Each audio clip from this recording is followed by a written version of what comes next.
Chers frères et sœurs, enfants, jeunes hommes, jeunes filles, chers amis, bonsoir. Vous êtes sur YouTube ADD Nantes et YouTube ADD Nantes, enfants et ados, avec le caméraman Stéphane. C'est toujours une joie de vous retrouver pour partager la parole de Dieu. Et nous savons que vous attendez ce moment tout particulier de la journée. Dans ce confinement, cela vous permet aussi de pouvoir avoir la parole de Dieu, de pouvoir la méditer, avoir un moment de prière. Je vous invite à ouvrir votre Bible dans le premier livre de Samuel, au chapitre 17e, à partir du verset 8e. Le Philistin, c'est-à-dire le Goliath, s'arrêta et, s'adressant aux troupes d'Israël rangées en bataille, il leur cria : « Pourquoi sortez-vous pour vous ranger en bataille ? Ne suis-je pas le Philistin, le Goliath, et n'êtes-vous pas des esclaves de Saül ? Choisissez un homme qui descende contre moi. S'il peut me battre et qu'il me tue, nous vous serons assujettis, mais si je l'emporte sur lui et que je le tue, vous nous serez assujettis et vous nous servirez. » Le Philistin, le Goliath, dit encore : « Je jette en ce jour un défi à l'armée d'Israël. Donnez-moi un homme et nous nous battrons ensemble. » Saül et tout Israël entendirent ces paroles du Philistin, et ils furent effrayés et saisis d'une grande crainte. Le verset 24e, à la vue de cet homme, de ce Goliath, tous ceux d'Israël s'enfuirent devant lui et furent saisis d'une grande crainte. Chacun disait : « Avez-vous vu s'avancer cet homme ? C'est pour jeter à Israël un défi qu'il s'est avancé. Si quelqu'un le tue, le roi le comblera de richesses, il lui donnera sa fille et il affranchira la maison de son père en Israël. » Et le verset 47e, « Et toute cette multitude saura que ce n'est ni par l'épée, ni par la lance, que l'Éternel sauve, car la victoire appartient à l'Éternel, et il vous livre entre nos mains. » Votre géant. Le dernier verset que nous avons lu, c'est aujourd'hui, c'est la victoire. Puissiez-vous aussi confesser : aujourd'hui, c'est ma victoire. C'est David, un jeune homme de 17 ans qui fit une telle confession. Quel que soit notre âge, nous pouvons confesser : ce soir, c'est ma victoire. Croyant ou incroyant, qui ne connaît pas l'histoire de David et de Goliath ? David a eu à combattre un géant, et vous et moi avons dû faire face à des géants. Et ce soir, des géants sont devant vous. Vous avez à les combattre avec le confinement, avec tous ces désagréments, le chômage, le Covid-19, la crainte d'être touché, infecté, que notre famille soit infectée, touchée. C'est peut-être aussi le foyer brisé, l'occultisme, la maladie, la peur de la mort, la peur de l'au-delà, une passions, la violence, l'alcool, la pornographie, la recherche de la vérité. L'apôtre Paul, aux Éphésiens, dit au chapitre 6e, verset 12e, « Nous n'avons pas à lutter contre les hommes et les femmes, mais nous avons à lutter contre les démons dans les lieux célestes. » Ce monde invisible, nous l'ignorons. Et pourtant, c'est une réalité. C'est là le véritable combat que nous avons à mener les uns et les autres. Et malgré votre force, votre grandeur, votre argent, vous ne pouvez les vaincre. Les affronter, cela vous fait peur. Et ces géants détruisent votre joie, votre bonheur et votre santé. Vos géants, quels qu'ils soient, vous êtes dans la crainte et vous vous dites « Comment vais-je faire pour les vaincre ?»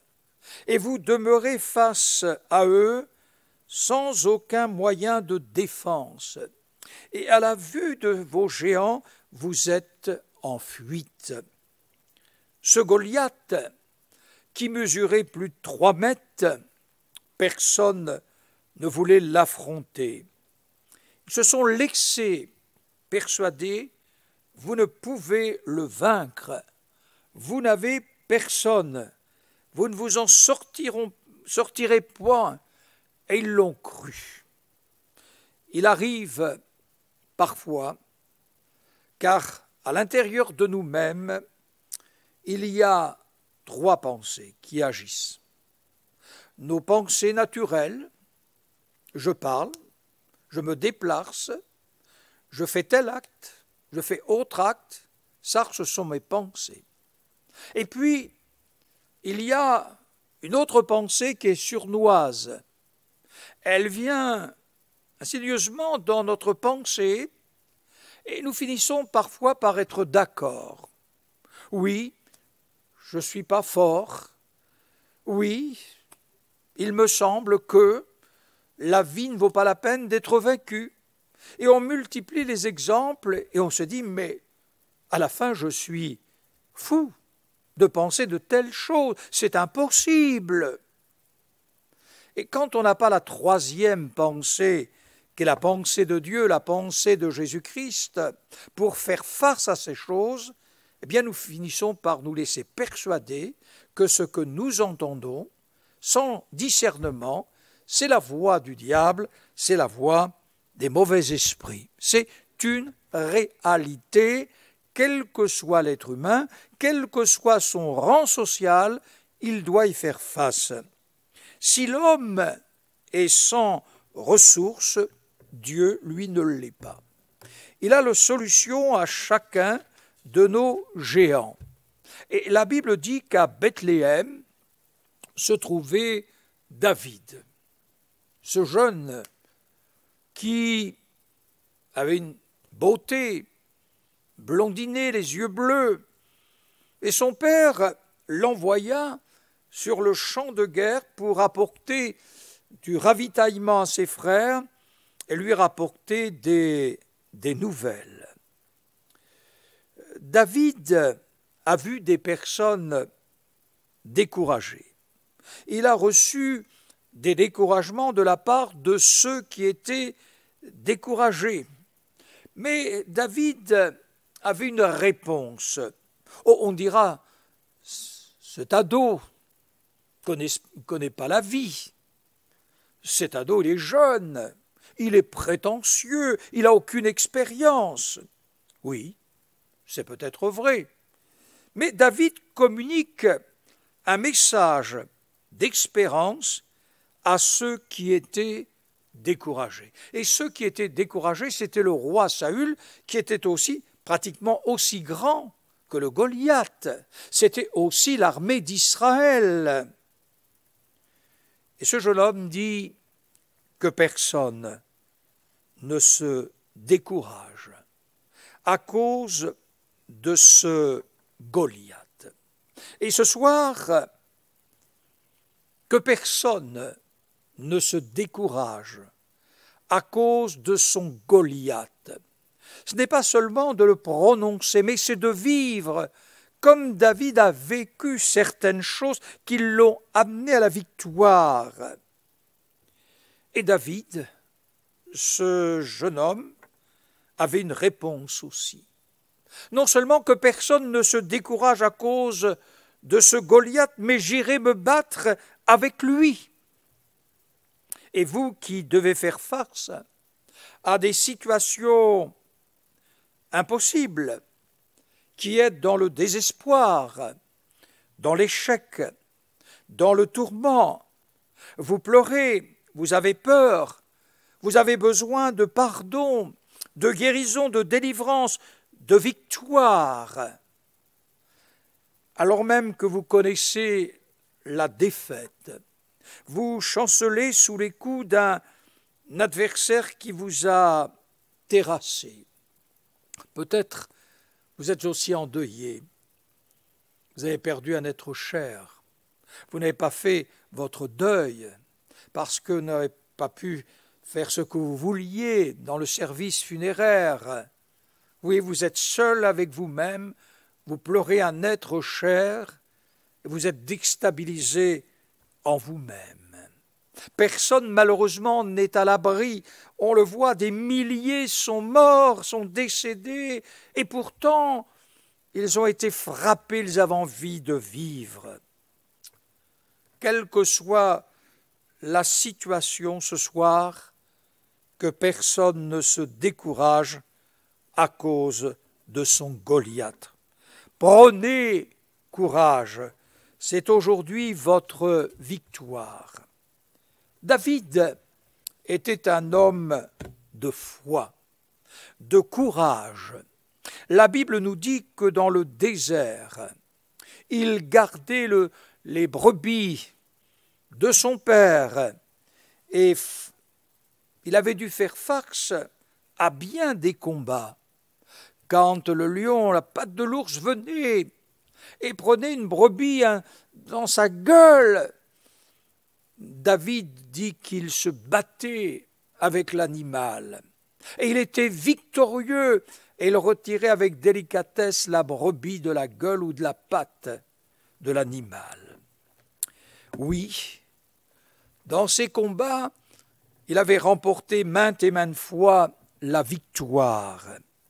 Et s'il dira, c'est le Seigneur l'Éternel qui m'a délivré du lion, de l'ours, et c'est lui qui me délivrera de la main du Goliath.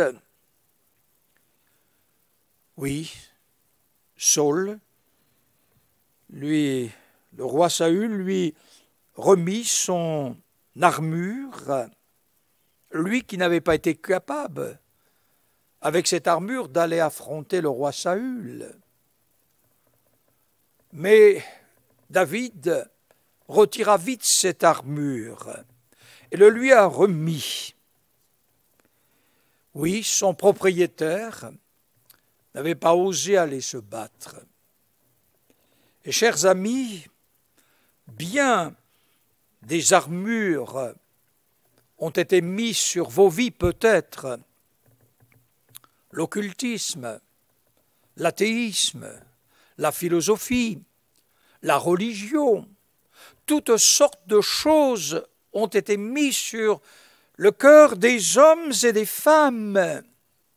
Et ça n'a servi à rien. Remettez cette armure à celles et à ceux qui vous l'ont déposée sur vous et faites comme David, descendez au torrent.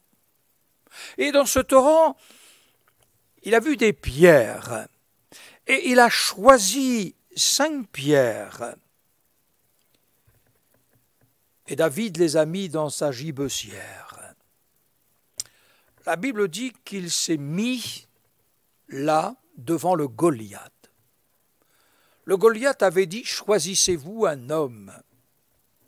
Et le Goliath, quand il a vu David, ce jeune homme beau, dans sa jeunesse, il l'a méprisé, il l'a insulté. Il était sûr en lui-même de la victoire, Goliath. Et il voyait derrière tout ce peuple, toute cette armée d'Israël à sa disposition. Oui, mais la Bible dit que David ne s'est pas laissé ébranler. Il avait Dieu dans son cœur. Il y avait la parole de Dieu dans son cœur. Et quand il confesse « c'est la victoire aujourd'hui », il sait, il connaît qui est l'Éternel. David s'avança. C'était aussi le chemin de la foi. La victoire, elle appartenait à l'Éternel. Il était convaincu que l'Éternel allait glorifier son nom parce que l'Éternel avait été insulté. Et ce fut la victoire. Oui, Goliath avait son armure, mais en réalité, il n'y avait qu'un seul endroit qui n'était point couvert, c'était son front. Et c'est là où David, dans sa formation de berger, prit cette pierre dans sa gibecière, l'a mis dans sa fronde et l'envoya, et ça a frappé le front du Goliath. Et tout à coup, ceux qui suivaient Goliath se sont enfuis. Goliath fut terrassé grâce à ce jeune qui croyait en Dieu et qui n'a pas permis que Dieu soit insulté. Oui, vos géants vous disent constamment « Choisis-toi un homme ». Revenons aussi à Bethléem. C'est à Bethléem que Jésus est né, conçu par l'Esprit Saint dans le sein de Marie la Vierge. Le Seigneur Jésus, parfaitement Dieu, parfaitement homme. Et c'est à l'âge de 30 ans qu'il commença son ministère, rencontrant des hommes et des femmes avec leurs géants, rencontrant des hommes et des femmes avec leur religion, avec leur foi, avec le judaïsme, rencontrant des enfants, rencontrant aussi les mamans avec les bébés. Oui, il les rencontrait avec leurs géants. Et partout où Jésus allait, il enseignait, il délivrait, il guérissait, il pardonnait. Et le Seigneur Jésus fut arrêté, crucifié par le clergé. Mais le Seigneur, en mourant, il a vaincu le géant des géants, c'est-à-dire le diable. Il a vaincu les dominations, les mauvais esprits. Et sur la croix du calvaire, il a pu dire « tout est accompli ». Pourquoi? Parce qu'il a porté nos péchés, il a porté nos iniquités, il nous a réconciliés avec Dieu. Cette prière, ce cri « Mon Dieu, pourquoi m'as-tu abandonné ?» Dieu venait de détourner son regard un instant de sur son fils, mais quand son corps fut ensanglanté, oui, Jésus avait tout accompli. Et le regard du Père s'est tourné vers le Fils qui venait de tout accomplir. L'œuvre de rédemption, la rédemption, l'amour de Dieu venait de se manifester, la réconciliation de l'humanité avec Dieu et Dieu avec l'humanité. Oui, c'est là quelque chose de merveilleux, car dans le jardin d'Éden, lorsque le serpent fut maudit, Dieu dit au serpent, « Eh bien, un jour, un Rédempteur viendra et il t'écrasera la tête. » Oui, à la croix du calvaire, ça s'est réalisé, mais le Seigneur, il est vivant au siècle des siècles. Dieu l'a ressuscité d'entre les morts. Dieu a manifesté sa puissance glorieuse devant le tombeau de Christ et ressuscité. Il est dans la gloire maintenant. Oui, il intercède pour chacun d'entre nous. Nous le voyons couronné d'honneur et de gloire. Il sauve les perdus, il guérit les malades, il chasse les démons, il nous donne la force de son esprit. Oui, ce soir, mettez votre foi en Dieu. Mettez votre foi dans le Christ. Mettez votre foi dans le Saint-Esprit. Mettez votre foi dans la parole de Dieu. Et dans votre cœur, identifiez votre géant. Identifiez votre Goliath et avancez. Cessez de fuir. Cessez de vous prostrer dans la crainte, dans la peur de l'actualité internationale. C'est une réalité. Mais avancez-vous. Faites aussi le pas de la foi et croyez que c'est en Jésus-Christ que vous allez obtenir la délivrance. Ouvrez dans votre Bible et prenez 5 Pierre aussi. La naissance miraculeuse de Jésus. Sa mort sur la croix, sa résurrection, son ascension, sa glorification dans la gloire. Prenez le bouclier de la foi, avec lequel vous pourrez arrêter tous les traits enflammés du malin. Prenez aussi la parole de Dieu et avancez. Et vous allez détruire vos Goliaths les uns après les autres. Et ce soir, vous pouvez confesser, c'est ma victoire. Que Dieu vous bénisse et triomphez sur tout ce qui a triomphé de vous. Faites cette prière qui jaillit de votre cœur. Sortez du confinement intérieur de votre cœur et proclamez avec votre foi en Christ la victoire de Jésus et votre victoire. Que Dieu vous bénisse. Nous allons prier maintenant. Nous allons demander sa grâce, sa bénédiction. Je vous invite aussi à prier avec moi, à ouvrir votre cœur et à confesser votre foi sur vos géants intérieurs. Seigneur notre Père céleste, nous te remercions et nous te bénissons de tout notre cœur. Tu vois la situation internationale. Tu vois aussi notre situation de notre nation à cause du Covid-19. Nous te prions parce que les hommes et les femmes ont peur. Ils sont plongés dans la crainte. Il y a des géants devant nous ce soir. Et avec ta parole, nous voulons confesser que Jésus-Christ est le vainqueur, qu'il a vaincu le géant des géants, qu'il est le triomphateur, et de son ciel de gloire, tu étends tes mains sur nos vies.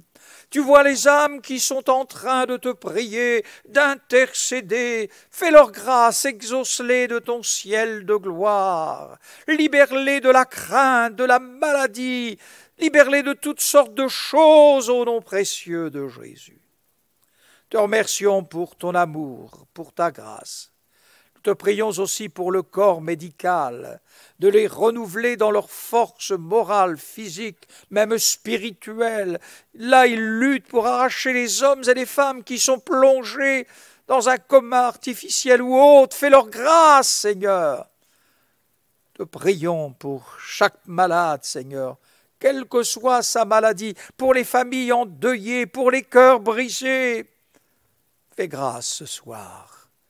Visite-nous par la puissance de l'Esprit de Dieu là où les âmes se trouvent.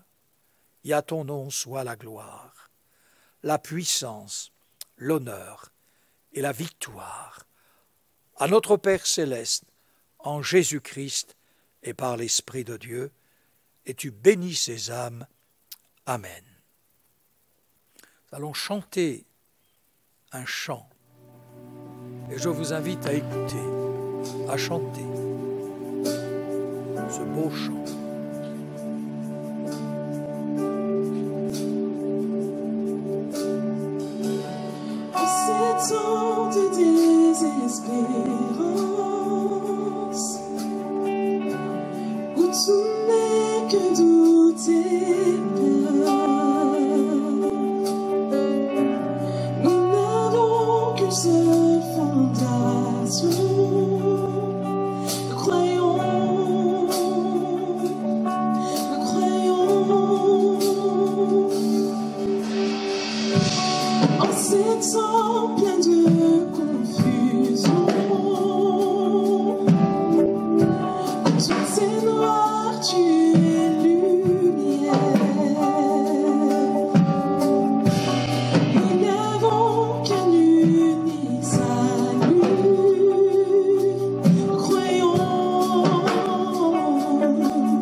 croyons en Dieu, l'Esprit Saint, qui nous a donné la vie. Nous croyons en la crucifixion et qu'il a vaincu la mort. Nous croyons en la résurrection et nous croyons qu'il revient. Nous croyons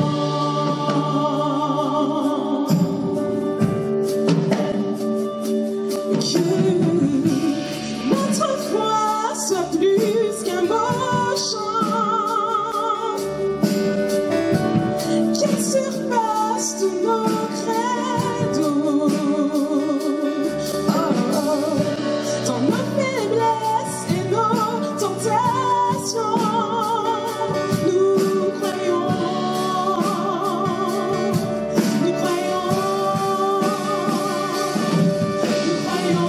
en Dieu le Père, nous croyons en Jésus-Christ, nous croyons en l'Esprit Saint, qui nous a donné la vie. Nous croyons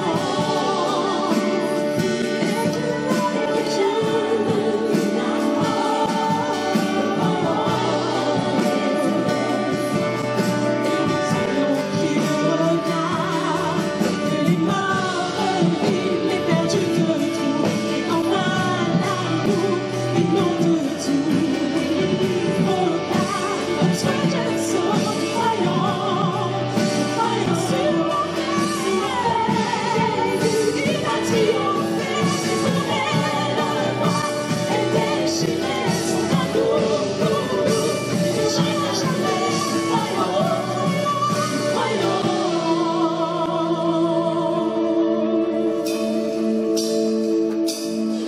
Nous croyons en Dieu le Père, nous croyons en Dieu Jésus-Christ, nous croyons en Dieu l'Esprit Saint, qui nous a donné la vie. Nous croyons et qu'il a vaincu. Oui, nous croyons en la résurrection et en son retour. Nous croyons qu'il revient, qu'il revient. Nous croyons qu'il revient.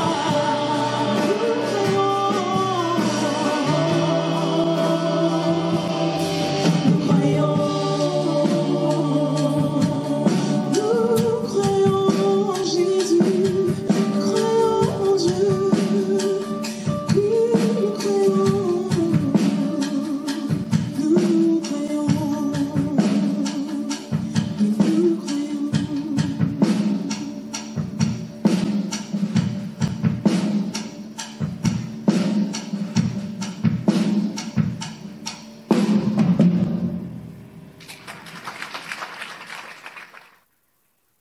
Bonsoir, que le Seigneur vous bénisse et bonne soirée.